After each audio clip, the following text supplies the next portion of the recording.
안녕하세요. 2024년 8월 7일 수요일 저녁 8시에 성경에 관한 단어를 제가 본의 아니게요.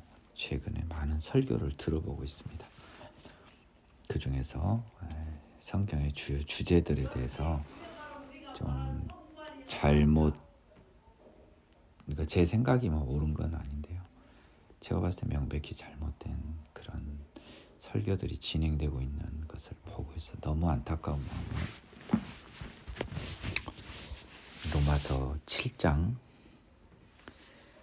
제가 그토록 강조했던 바울의 제 기준으로 회개 이전에 시간을 거꾸로 간 바울의 고백에 관한 두 분의 목사님의 설교에 기초하여 이 부분을 터치를 하고자 합니다.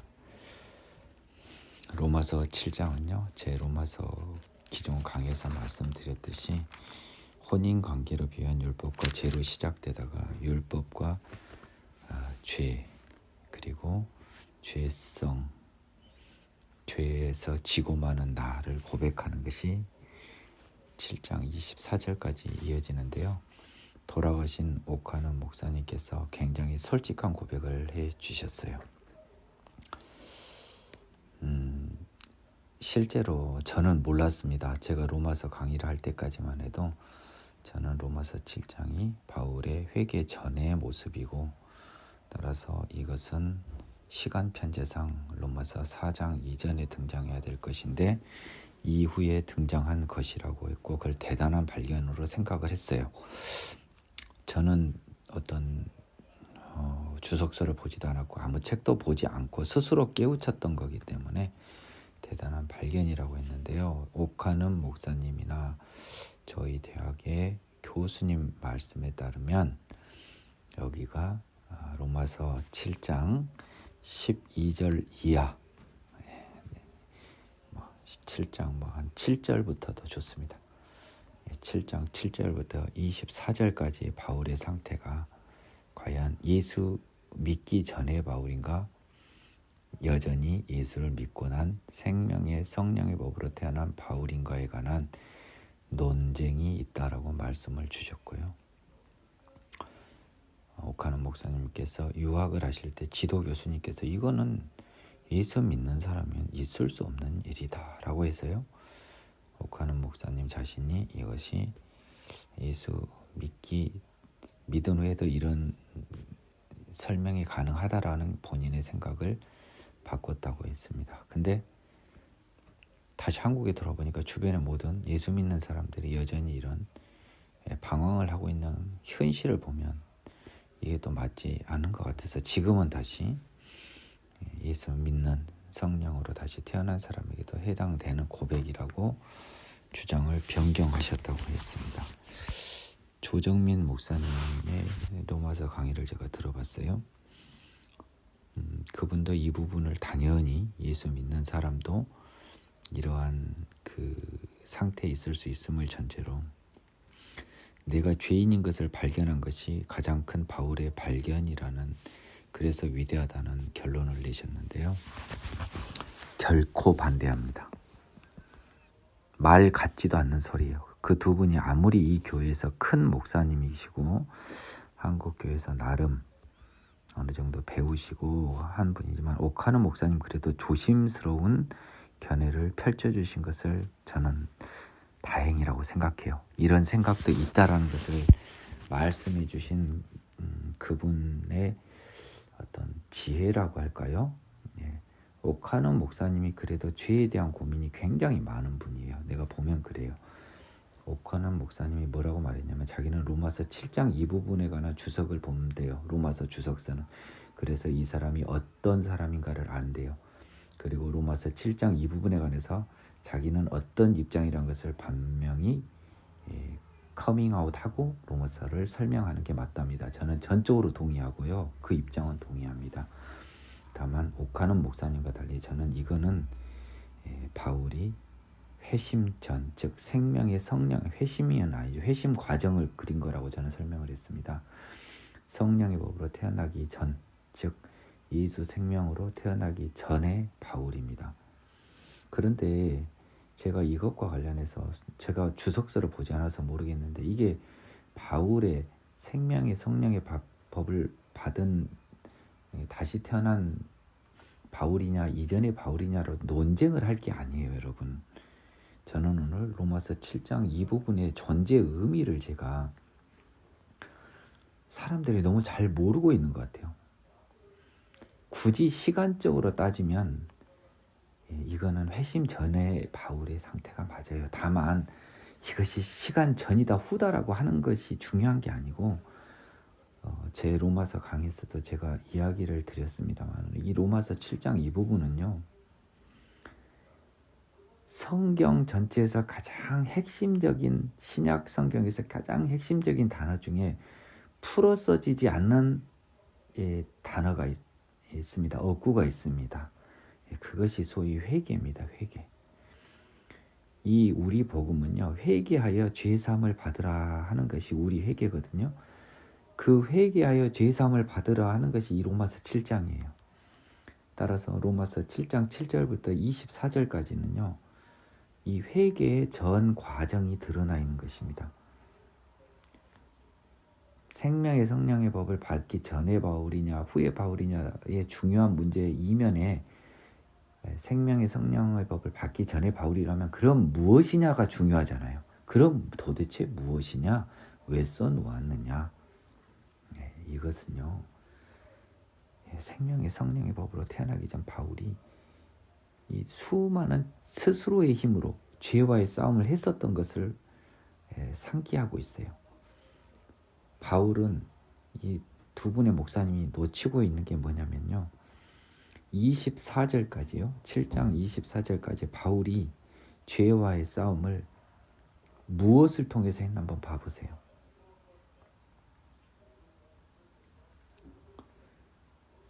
예수님의 힘을 통해서 했나 나의 힘을 통해서 했나 한번 봐보세요. 이것이 핵심입니다. 죄와의 싸움을 자신의 힘만으로 했는가 그리스도 예수 힘으로 했나를 7장 24절까지 보라고요. 철저히 자기의 힘으로 자기의 의로 죄와의 싸움을 했습니다. 그래서 매번 졌습니다. 17절에서 그 원인이 내 속에 거하는 죄 때문이라고 진 이유가 내가 주인이 내가 아니고 사단이 내 주인이라는 고백을 하고 있습니다. 그래서 속 사람으로는 하나님의 법을 즐거워하지만 한 다른 법이 마음의 법, 즉 하나님의 법과 싸워 내 지체 속에 있는 죄의 법으로 나를 사로잡습니다. 그래서 나는 참 슬픈 존재예요. 왜냐하면 내가 하고 싶은 것을 내가 할 수 없고요. 내가 원하지 않는 것을 해요. 바울은 하나님의 법을 알았잖아요. 유대인이기 때문에 율법을 알았잖아요. 하나님의 길을 가고 싶은데 하나님의 길을 가지 못하는 자기 자신을 원망을 했고요. 유대인이 아닌 나 같은 사람은요. 양심에 반한 나를 너무 이해할 수 없고 나의 주인이 내가 아닌 것 같은 이 억울함에 신세한탄을 하고 있었던 겁니다. 이랬을 때요.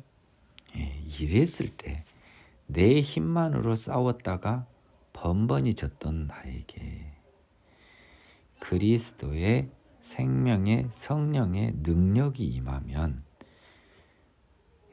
이 죄의 법을 이길 힘을 갖게 되는 거거든요.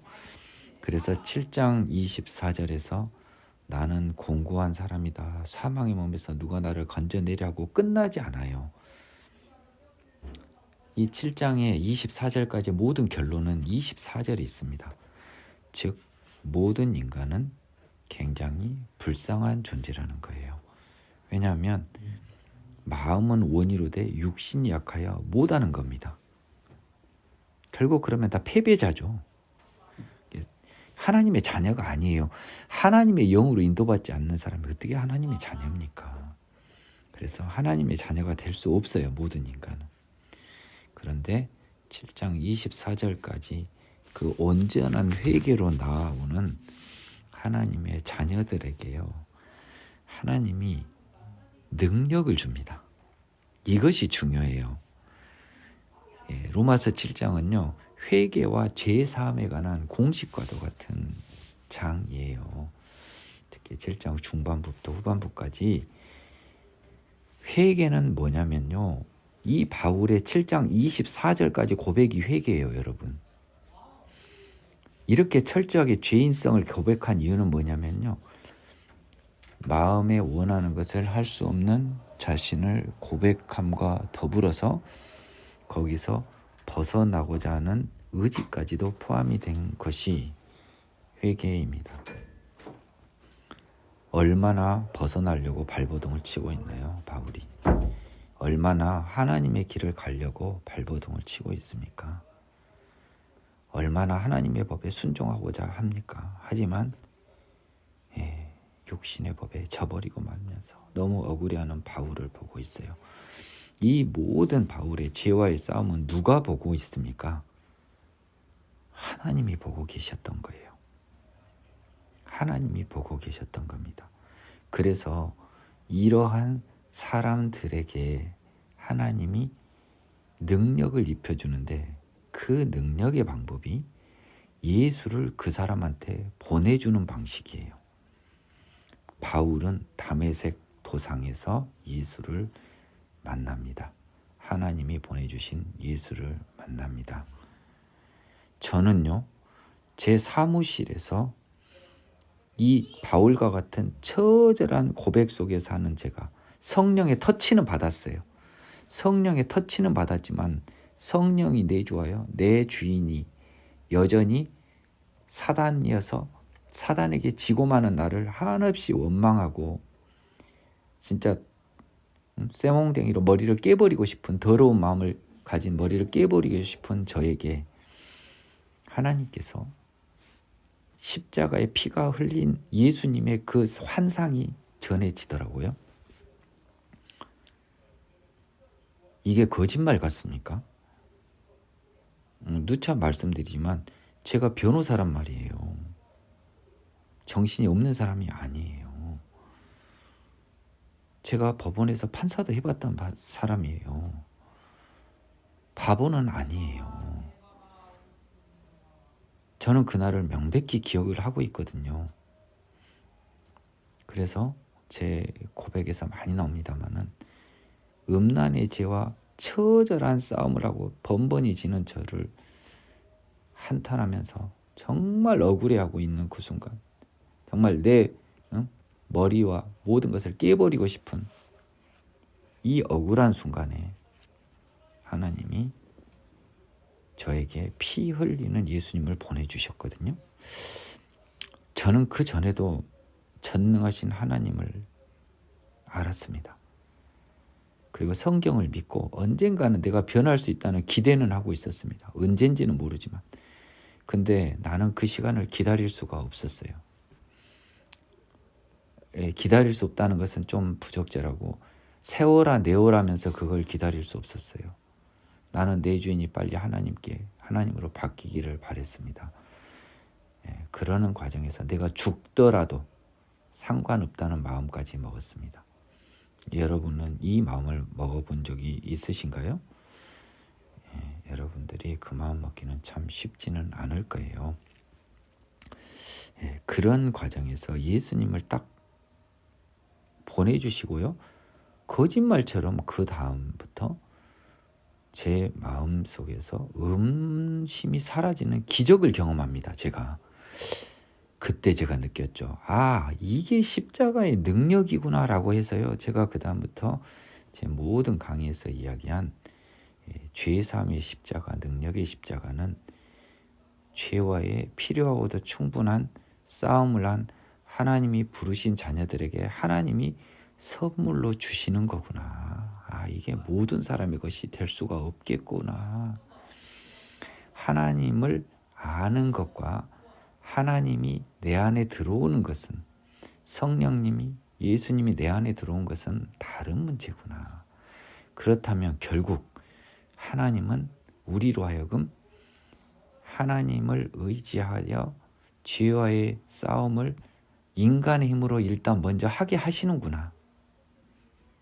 인간의 힘으로 죄와의 싸움을 정말 죽기까지 하게 하시는구나. 그래서 이제 나 더 이상 못 싸우고 죄에 지고 죄에 지는 저는 살 가치도 없으니 하나님 저 데려가 주세요 라는 정도의 마음을 먹는 사람에게 그때 십자가에 피 흘린 예수님을 보내주심으로써 예수를 만나게 해주심으로써 하나님은 그 회개를 온전히 통과한 사람에게 능력의 십자가를 보내주는 방식으로 죄의 삶을 완성시켜주는 거예요.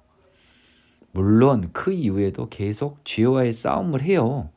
하지만 그 뒤로는 이깁니다. 이 바울의 로마서 7장 상태는 벗어나 버려요. 자, 어디로 갑니까? 그리스도 예수 안에 있게 되기 때문에요. 그래서 정죄함이 없는 거예요. 그리스도 예수 안에 있기 때문에 정죄함이 없어요. 왜요? 이유가 나와 있잖아요. 여러분들은 그리스도 예수 안에 있는 것은 생략하고 그리스도 예수 안에 있는 것은 눈 감아버리고 정죄함이 없다. 이거 여러분 달콤하잖아요. 하지만 8장 2절에서 뭐라고 말합니까? 그리스도 예수 안에 있는 생명의 성령의 법이 죄와 사망의 법에서 해방하였다는 거예요. 뭡니까? 생명의 성령의 법이 죄와 사망의 법을 이겼다. 결국은 죄를 지을 수 없는 몸으로 만들어 주셨다. 시간을 소요되는 죄 있지 않습니까? 내 양심이 상처를 받는 죄 있지 않습니까? 이런 죄는 하나님이 짓지 못하게 해주세요. 내 양심이 개입할 여지가 없는 즉흥적인 죄들, 불안, 분노, 순간적인 불안, 순간적인 분노 이런 것도 다 죄입니다. 하지만 그 죄는 하나님이 책임을 묻지를 못해요. 왜? 시간의 별을 살고 있는 우리에게 있어서 즉각적인 이 부분은 그 죄를 용서를 해줍니다. 동시 패션이니까요. 분을 냈습니까? 하나님, 제가 오늘 또 분을 냈네요. 죄송합니다. 그러면서 분낸 상대방한테 사과하고 하나님께 사죄해드리면 용서를 받아요. 불안했습니까? 불안한 것을 고백하고 순간적인 불안을 고백하고 하나님밖엔 피해자가 없어요. 하나님께 고백하면 됩니다. 미워한 사람이 있습니까? 미워한 사람에게 순간적으로 미워했으면 그 사람이 표시가 됐으면 그 사람한테 사과하고 하나님께 사죄드리고 표시가 안 됐으면 마음속에 재면 하나님께 사죄드리면서 그 죄는 용서를 받아요. 근데 음란한 비디오를 본다. 간음 행위를 한다. 거짓말을 한다. 남을 속인다. 이 모든 것들은 다 내 양심이 싸우는 과정, 즉 죄와 예수님의 힘, 성령, 생명의 성령과 죄가 싸우는 과정에서 죄가 이기고 성령의 법이 져버리는, 성령의 법이 없는 거죠. 이 싸움의 마음의 양심의 스트러글을 통해서, 마음의 싸움을 통해서 죄가 승리하는 모습은 하나님의 자녀가 아니라는 거예요. 그 사람이. 이것이 너무 중요합니다. 제가 좀 건방진 표현이지만 좀 여러분들이 한 귀로 듣고 한 귀로 흘리지는 않았으면 좋겠어요. 그래서 이 모든 목사님들이 결국은 너무도 안타깝게요. 이 로마서 7장 24절의 상태에 머물러 계시는 거예요. 그러면서 거기서 만족을 해버려요. 뭘로 만족을 하냐? 조정민 목사님은 여전히 내가 죄성을 가지고 있는 것을 고백할 수 있는 걸로 만족을 해버려요. 아니에요, 여러분. 그러면 여러분을 예수님을 사기꾼으로 만드는 것밖에 안 돼요. 예수님은 분명히 말씀하셨습니다. 우리가 예수님같이 변해야 된다는 거예요. 그래야만 천국을 갈 수 있다고 말씀을 하셨어요. 우리가 7장 24절에서 나의 상태를 알고 있는 여러분하고 그러한 상태를 모르는 사람하고 아무 차이가 없어요. 조정민 목사님은 마치 그런 느낌이요. 일반 사람은 이런 양심도 없는데 이런 죄책감도 없는데 우린 죄책감이 있어서 그걸 가지고 당신의 의로 생각하시는 듯한 어이없는 말씀을 하셔요. 제가 봤을 때는. 말도 안 되는 말씀입니다. 이 이야기를 듣고 저 멱살을 잡으러 오셨으면 좋겠어요. 그분이. 저는 성경의 모든 강의를 마치면서요, 제가 그 컨트리 트리뷰트라고 하죠. 트리뷰트 뭐 감사드릴 때 제일 먼저 이야기했던 목사님 조정민 목사님. 여전히 감사하고 있습니다.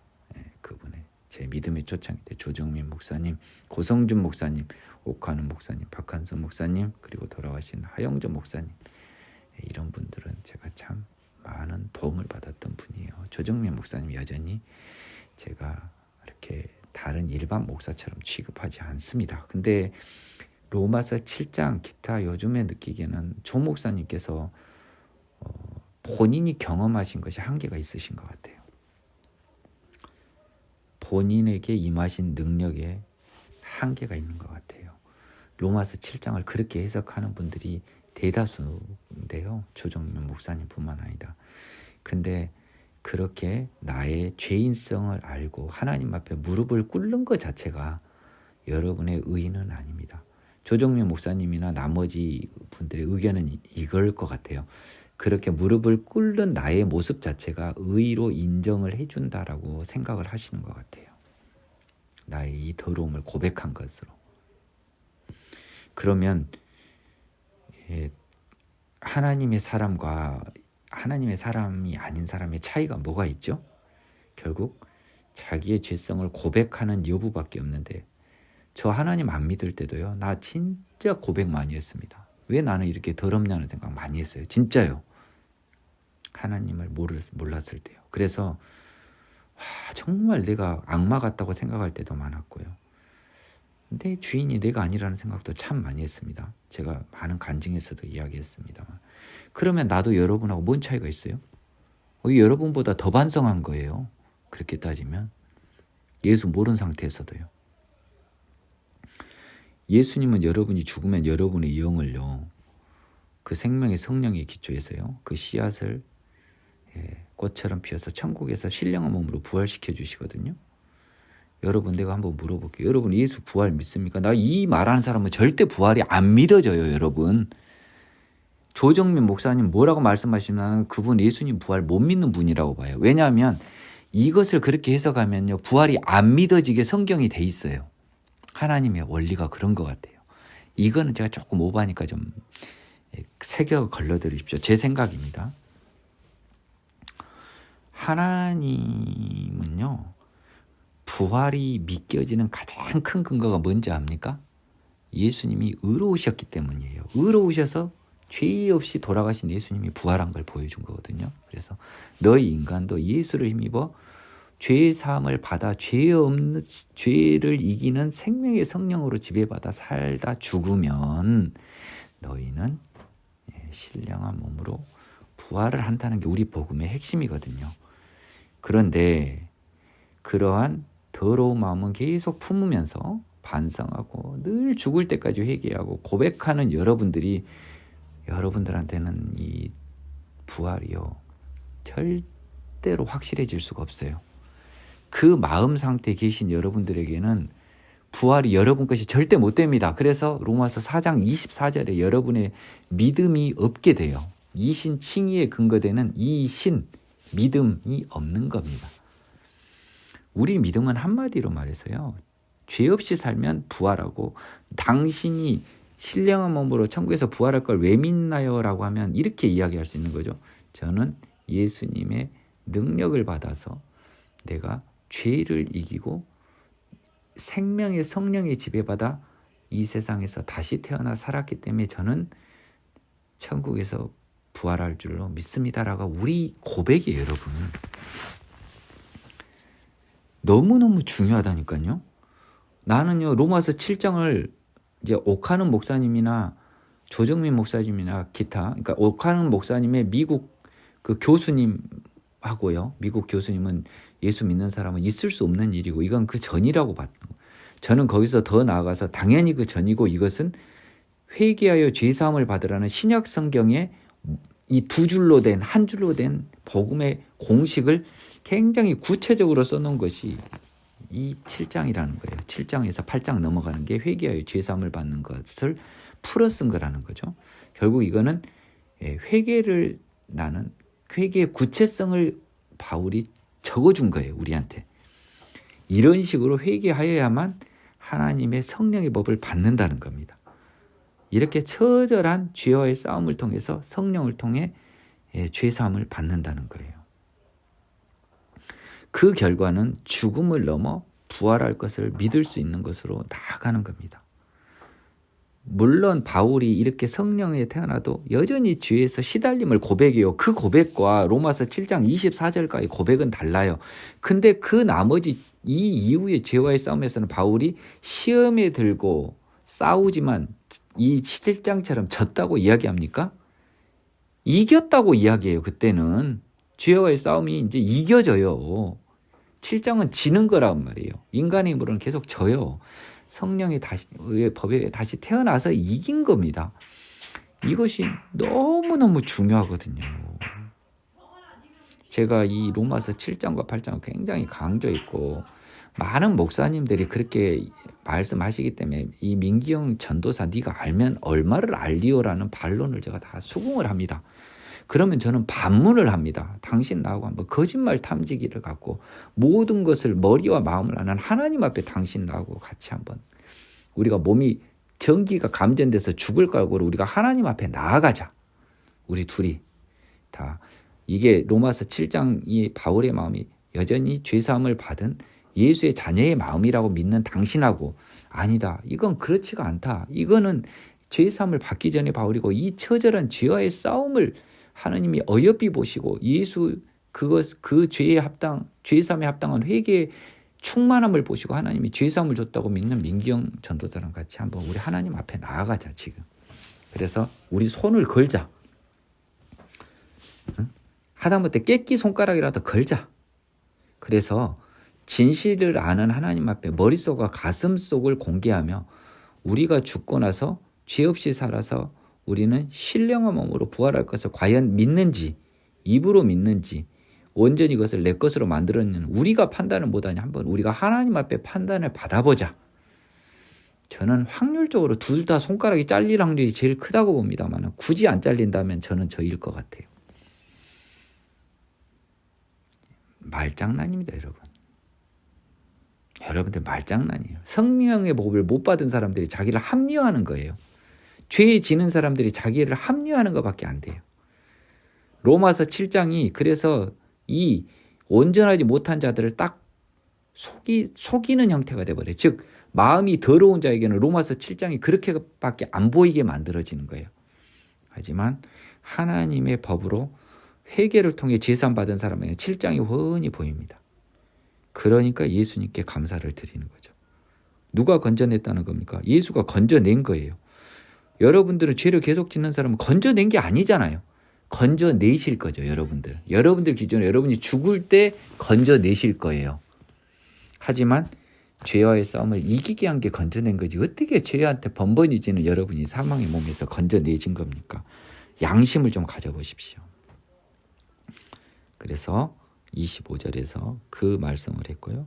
마음으로는 하나님의 법을 육신으로는 죄의 법을 섬기노라라고 하는 것이 또 오해를 준다고 제가 강의 때 말씀을 했습니다. 마음으로는 하나님의 법을 육신으로는 죄의 법을 섬겼었노라라고 해서 과거 형태로 돼야 되죠. 왜냐하면 이 지금 7장 24절까지 모든 내용이 마음으로는 하나님의 법을 육신으로는 죄의 법을 섬기는 겁니다. 근데요, 이 문맥상 해석을 보면요, 조정민 목사님이나 옥하는 목사님 해석이 맞다고 볼 여지가 훨씬 큽니다. 그래서 제가 로마서를 열 몇 번 볼 동안 너무너무 이해가 안 갔던 거예요. 왜냐하면 마음으로는 하나님의 법을 육신으로는 죄의 법을 여전히 섬기노라라고 돼 있거든요. 그런데도 하나님께 감사를 하고 있잖아요. 예수로 말미암아. 그러면 마음만으로 하나님의 법을 따른다면 비록 부족한 육신이나마 예수 그리스도로 말미암아 하나님이 우리를 구원해 주시나 보다라고 저도 생각을 했습니다. 그분들과 같이 제가 그 단계를 거치지 않고 이런 뚱딴지 같은 오늘의 이 마음으로 나온 게 아니에요. 저도 충분히 그 단계를 거쳤고 그렇게 마음을 먹고 살아왔고 그렇게 마음을 먹고 성경을 보고 그렇게 마음을 먹고 기도를 했던 적이 있습니다. 그런데 이 모든 것들이 내가 막상 능력이 십자가를 벗고 변해버린 나를 딱 경험하고 나니까, 변해버리고 나니까, 능력을 받고 나니까 이게 아닌 거예요. 이거는 아니었구나. 근데 나는 그때 엄청 불편했어요. 마음으로는 하나님의 법을, 육신으로 죄의 법을 섬기는 내가 어찌 구원을 받냐는 거예요. 하나님, 이건 아닌 것 같아요. 죄를 짓는 내가 어떻게 하나님의 자녀입니까? 성경은 일관돼서 그건 아니라고 써졌지 않습니까? 내가 고백만 하면 된다고요. 하나님 그거 아닌 것 같아요. 그것이 나한테 유리해요. 그러면 나는 좋아요. 근데 하나님 그건 아닌 것 같아요. 그러면 나는 지금 천국도 내 손에 안 잡히고 부활도 내 손에 안 잡혀요. 하나님. 나 진짜 죽음 두려워요. 하나님. 난 아무리 봐도 그거 아닌 것 같아요. 내가 죄인이라서 그렇게 여기는 것 같은데, 나 언젠가는 아무리 봐도 로마서 8장 보면 죄를 내가 안 짓는다는 것 같아요. 하나님, 나 이거 만족할 수 없어요. 이거 아닌 것 같아요. 저분들 말씀 다 틀려요. 나 기도할래요. 나 바꿔주세요. 나 이거 싫어요. 저분들은 저러더라도 나는 내 길을 갈래요. 말 같지도 않는 소리예요. 하나님, 성경에서 예수님 말씀은 절대 그렇지 않았는데 이 로마서에서 그럴 리가 없어요 라고 하는 이 나의 고백 앞에 하나님께서 십자가에 예수님을 보내주셨고, 이 성경 강의를 통해서 로마서 7장이 바울의 회상신이다. 시간적으로 성경은 계속 시간에 따르지 않고 시간이 회상으로 넘어간 게 한두 번이 아닙니다. 많은 역사서에서도 심지어 그래요. 구약에 그것을 하나님이 열어주신 겁니다. 여러분, 제 말과요, 오카노 목사님, 특히 조정민 목사님하고 한번 비교를 해보실래요? 로마서 조정민 목사 때려서 그분의 로마서 7장 강의랑 오늘의 제 이 성경 담론을 한번 비교를 해보십시오. 여러분이 어느 길을 가는 게 맞을 것인지, 누구의 말에 힘이 있는 건지, 성경은 일관하여 누구의 말과 같은 결론에 이르고 있는지, 로마서 7장 25절 후반부 마지막 마음으로는 하나님의 법을 육신으로 제 법을 섬기노라라고 써져 있어서 오해를 분명히 주지만 8장 도입부에 예수 그리스도 안에 있는 자에게는 결코 정죄함이 없느니 8장 2절 그리스도 예수 안에 있는 생명의 성령의 법이 죄와 사망을 위해서 너를 해망하였는데, 마음으로는 육신의 법을 마음으로는 하나님의 법을 육신으로는 죄의 법을 섬기는 사람이 과연 생명의 성령의 법으로 죄와 사망의 법을 이긴 사람입니까? 해방하였단 말은 이겼단 말이거든요. 이긴 사람입니까? 여전히 육신으로 죄의 법을 섬겨서 죄와 사망의 법, 육신의 법이 그러니까 7장 25절은 마음으로는 하나님의 법, 육신으로는 죄의 법을 섬기노라, 이것도 맞아요. 근데 내 마음의 법이 육신의 법을 이기는 거예요. 이제는. 그전까지는 육신의 법이 마음의 법을 이겼어요. 근데 7장 25절 이후부터는 이제는 이게 중요하네요. 마음의 법이 육신의 법을 이기는 거죠. 그러니까 8장으로 넘어가죠. 앞에 보면요. 이 하나님의 법이 육신의 법한테 진 것을 고백하고 있는 바울을 계속 보고 있습니다. 그래서 7장 24절 전까지는요, 마음의 법이 계속 집니다. 내 지체 속에 한 다른 법이 마음의 법과 싸워 지체 속에 있는 법으로 나를 사로잡는다는 건 나를 이기는 거잖아요. 그래서 지체 속에 있는 죄의 법으로 마음의 법을 이겼죠. 7장 23절까지는. 7장 25절에서는 이제 예수님을 통해서 이겼습니다. 그래서 마음으로는 하나님의 법을, 우리가 여전히 육신으로는 죄의 법을 섬기고 있어요. 섬긴다는 표현은 부적절하지만 내 마음은 하나님에게 순종하고 육신은 육신을 갖고 있기 때문에 죄에 순종을 하고 있어요. 이것도 오늘 정말 자세히 봅니다. 과거형으로 쓸 필요도 없어요. 이거는 진실이에요. 마음의 법과 육신의 법이 서로 싸우는 것은 진실이라고요. 근데 7장 24절과 7장 25절의 가장 큰 차이는 뭐냐? 7장 24절까지는 육신의 법이 마음의 법을 이긴 상태, 7장 25절부터는 뭐예요? 마음의 법이 육신의 법을 이기는 거예요. 그래서 8장 2절이 나오는 겁니다. 마음의 법이 육신의 법을 이겼다라는 선언으로 나오는 거죠. 오늘 이 성경 담론을 통해서 이제 그동안 로마서 7장에서 제가 약간 의문을 가졌던 7장 25절의 후반부를 온전히 해석할 수 있게 됐네요. 마음으로는 여전히 다시 태어나도 하나님의 법과 육신의 법은 여전히 제가 그랬잖아요. 죄와의 싸움은 하는데 내가 아까 뭐라 그랬습니까? 제 강의 들어보세요. 지금 오늘 이 강의. 근데 그 다음부터는 죄를 이긴다고 했다고요. 제가 분명히 이야기했잖아요. 그렇기 때문에 마음의 법, 육신의 법을 이긴다는 그 말입니다. 비록 육신은 죄의 법을 섬기고 있지만 마음의 법, 생명의 성령의 법이 이겨버려요. 그래서 죄가 져버리는 승리의 선언을 할 수 있는 거예요. 여러분 오늘 너무너무 중요한 성경 담론입니다. 한번 제 입장과 제가 이제 로마서 7장 25절을 온전히 한번 해석을 했네요. 자, 여러분들이 한번 보고요. 판단은 여러분의 몫입니다. 하지만 판단의 기준은 여러분의 판단이 아니고요. 성령님의 판단과 성경의 올바른 해석입니다. 여러분이 하나님의 은혜 속에서 성경을 올바로 해석하고 그 과정에 성령님의 올바른 인도하심이 있기를 진심으로 기원합니다.